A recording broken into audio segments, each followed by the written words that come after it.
प्यारे विद्यार्थियों, आज हम राम लक्ष्मण परशुराम संवाद के अंतर्गत उनका तीसरा संवाद समझेंगे।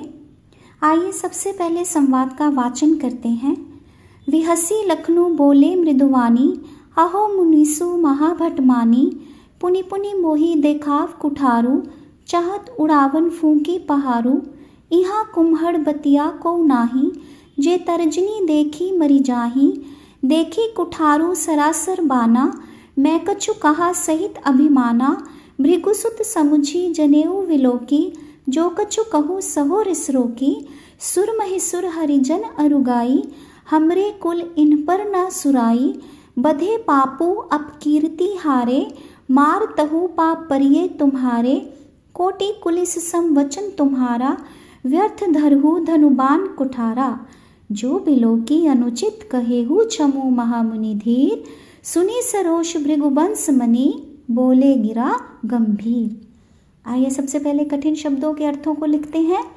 विहसी हंसकर, मृदु कोमल वाणी वाणी, अहो हे मुनीसु महामुनि, महाभट का अर्थ होता है महान योद्धा, मानी माना हुआ, पुनि पुनि बार बार, मोही मुझे, कुठारू फरसा, फूंकी फूंक मारकर, पहाड़ू पहाड़, यहाँ यहाँ, कुम्हड़ बतिया चुई मुई का फूल यानी कमज़ोर व्यक्ति कोई, उसका ब्रैकेटेड आ जाएगा दूसरा अर्थ कमज़ोर व्यक्ति, कोऊ कोई, तर्जनी हमारे अंगूठे के साथ वाली जो पहली अंगुली होती है उसको हम तर्जनी कहते हैं, मरी जाही मरना जाही जाना, भृगुसुत भृगु ऋषि के पुत्र यानी परशुराम, परशुराम के लिए आया है भृगुसुत, जनेऊ जो ब्राह्मण धारण करते हैं, विलोकी देखना, जो कछु कहूँ सहो रिस रोकी, सहो सहना, रिस क्रोध, हम पहले भी कर चुके हैं इसको रिस को, सुर देवता, महिसुर ब्राह्मण,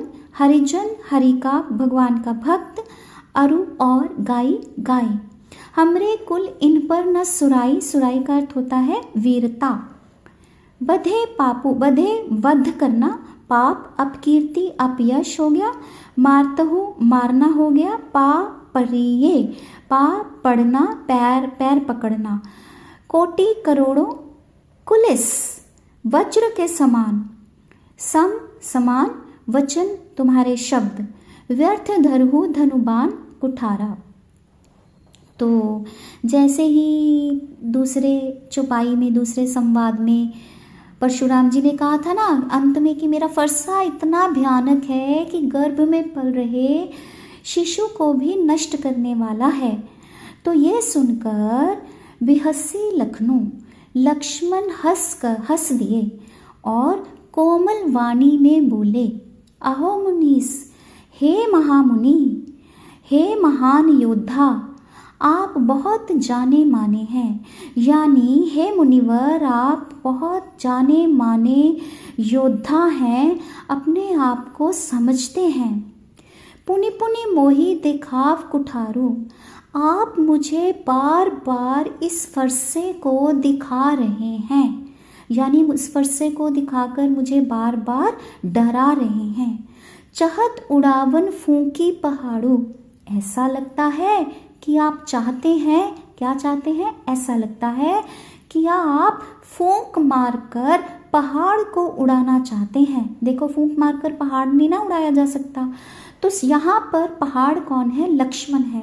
लक्ष्मण कहते हैं मैं पहाड़ हूँ, तो आपको लगता है आप मुझे फूंक मारकर उड़ा देंगे। तो अप्रत्यक्ष रूप से वो एक तरह से उनको व्यंग्य कर रहे हैं मुनि परशुराम जी को। यहाँ कुम्हड़ बतिया को नहीं, यहाँ कोई छुई मुई का फूल नहीं है। लक्ष्मण जी कहते हैं यहाँ तुम्हारे सामने कोई छुई मुई का फूल यानी कोई कमज़ोर व्यक्ति नहीं खड़ा, जे तर्जनी देखी मरी जाही, जो तुम्हारी तर्जनी को देख कर ही मर जाएगा, यानी जो तुम मुझे उंगली दिखा रहे हो इसको देखकर मैं आपसे डरने वाला नहीं हूँ। देख कुठार सरासर बाना, जो आपने ये कुठार और धनुष बाण देखकर मैंने कुछ अभिमान सहित आपको कह दिया। देख कुठार सरासर बाना, मैंने आपको कुठार फरसा धनुष बाण धारण किए हुए देखा। मैं कछु कहा सहित अभिमाना, और मैंने अभिमान से कुछ कह दिया।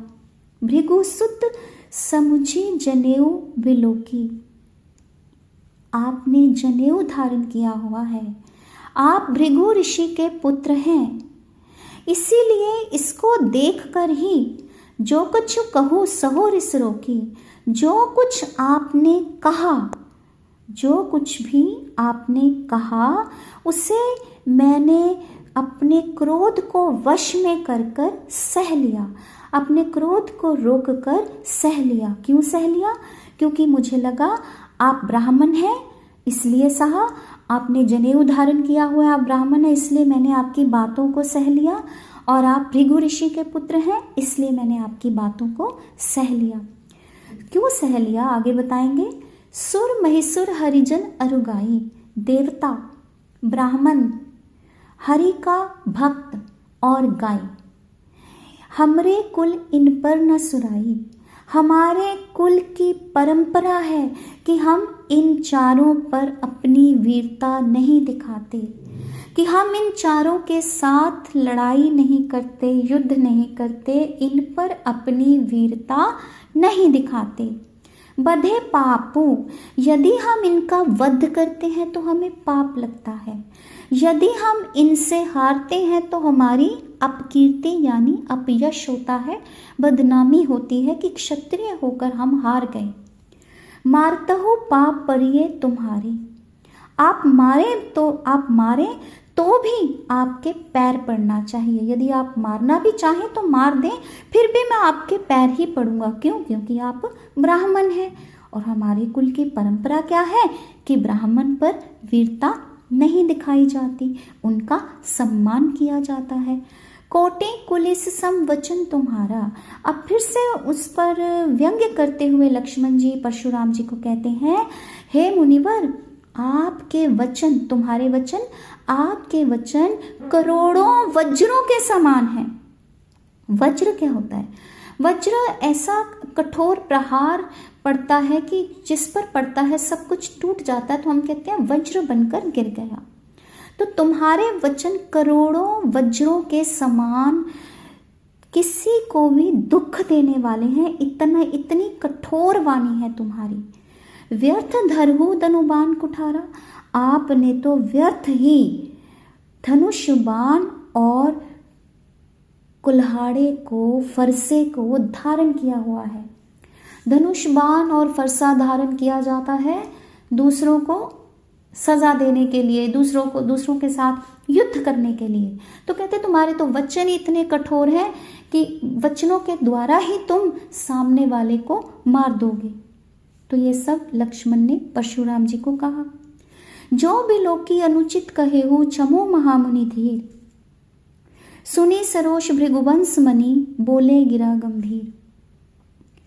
अब लक्ष्मण जी कहते हैं कि धनुष बाण और आपके फरसे को देखकर अगर मैंने कुछ अनुचित कह दिया हो, क्षमहु महामुनि धीर, हे धैर्यशाली महामुनि।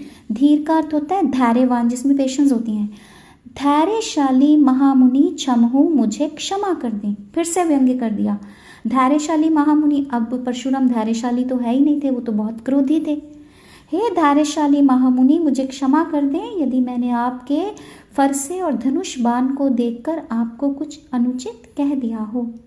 सुनी, ये सुनकर सरोष, क्रोध के साथ, गुस्से के साथ भृगुवंश मणि, भृगुवंश की मणि यानी परशुराम जी क्रोध के साथ गिरा गंभीर वाणी में बोले। गिरा होता है वाणी, गंभीर होता है एक सीरियस होकर बोलना, गंभीर वाणी में बोले।